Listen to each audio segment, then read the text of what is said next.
know the voices in my head aren't real, but sometimes their ideas are just absolutely awesome. They whisper in the spaces between thoughts in that twilight realm, where imagination flows unbound. Where reason greets unreason with a friendly nod and the impossible seems suddenly within reach. I am their reluctant host, their wary audience keeper of a symphony that only I can hear. A private radio station broadcasting day and night, sometimes static, sometimes clarity. Sometimes wisdom disguised as madness, sometimes madness masquerading as truth. The first voice speaks like a forgotten childhood friend, suggesting we build castles in the clouds. What if it says you could touch the northern lights? What if you could bottle their glow and keep it by your bed? What if you wrote a letter to your 10-year-old self? What if the stars are actually watching us? And suddenly I'm sketching plans for impossible machines, drawing maps to places that don't exist. Yet somehow from these whispers, real creation sparks. The second voice is a trickster, a cosmic jester who sees the absurdity in everything the cosmic joke. Imagine it chuckles if fish had developed space travel before humans, if dreams were contagious like the common cold, if your shadow occasionally waved to someone else's shadow when you weren't looking, if your reflection sometimes took a day off. And I find myself laughing alone in empty rooms, seeing the world tilted just enough to reveal its strange beauty, finding connections in the chaos that no one else can see. The third voice is a rebel, restless and wild, always pushing against the boundaries of what's allowed. Consider it. Urges painting your house a different color every month. Starting conversations with strangers about their deepest fears. Wearing your clothes backward just to see who notices. Answering questions no one has asked yet. And suddenly the conventional seems arbitrary, social norms like tissue paper walls I could push through. Freedom is just a decision away if only I'd listen. The fourth voice speaks in riddles and paradoxes. A philosopher lost in its own labyrinth. Ponder it, muses. How silence can be deafening. How absence can be the most powerful presence. How endings are just beginnings, viewed from the opposite side. How the universe might be someone else's atom, and my mind expands beyond its usual horizons, finding profundity in the mundane wisdom and confusion. The ordinary world transformed through these impossible thoughts. The fifth voice is a sentinel, watchful and wary, always scanning for danger, for traps unseen.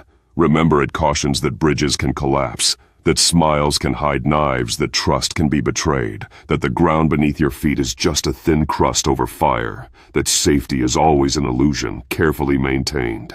And though its warnings can paralyze, they also prepare, teaching vigilance the value of looking twice, finding paths through dangers both real and imagined. The sixth voice speaks rarely, but with strange authority, as if it knows secrets from before my birth. Recognize it commands that time flows in more directions than you perceive, that you have lived this moment before, and will again, that parallel selves make different choices in worlds adjacent to yours, that deja vu is actually memory leaking through reality's thin walls.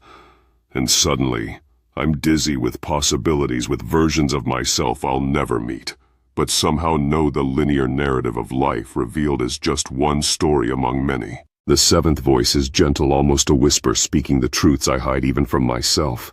Acknowledge. It soothes that you are both stronger and weaker than you believe. That your heart has rooms you've never entered. That forgiveness, especially of yourself, is the heaviest door to open. That love is both simpler and more complex than you make it.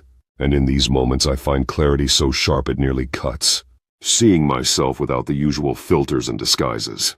The distance between who I am and who I could be suddenly measurable. The final voice.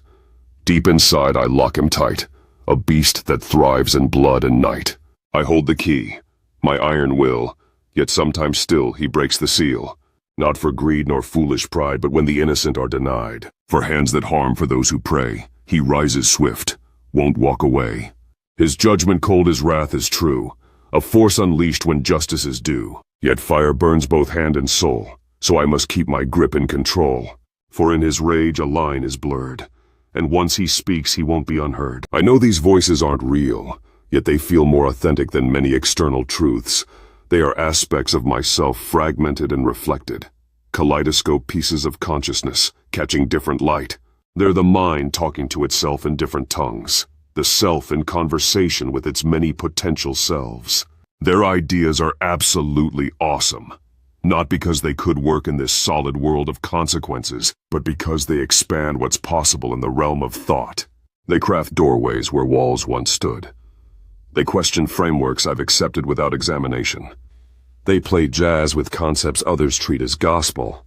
Without these unreal voices and their impossible suggestions, how many paintings would remain unpainted? How many songs unsung? Stories untold? Inventions undreamed? How many revolutions? Unfought boundaries uncrossed?